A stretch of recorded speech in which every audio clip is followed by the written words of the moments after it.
Saudi Arabia has bombed a port city in Yemen, but this time they're not targeting the Iranian-backed Houthi rebels. They say instead they targeted a weapons and armored vehicle shipment sent from the United Arab Emirates.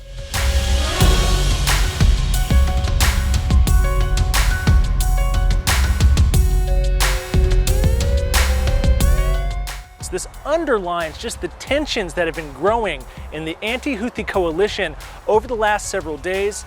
The kingdom had launched airstrikes last week on the Southern Transitional Council.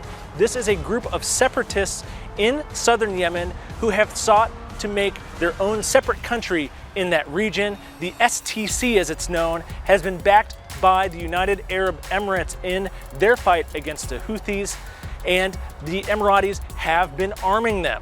But last week we did see Saudi Arabia launch an airstrike trying to warn the STC off from two new governorates it's taken in Yemen. Those fighters remained in those governorates, and now we're seeing the Saudis launch this airstrike.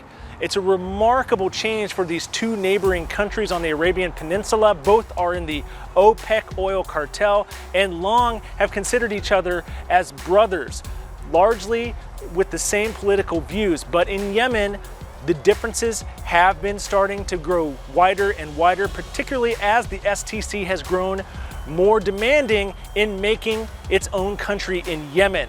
Analysts warn that separating Yemen into a North Yemen and a South Yemen, as it had been for about 30 years before unification in the early 1990s, could spell more trouble for the country, but the secessionists say that that's what's needed in order to solidify their power and fight against the Houthis.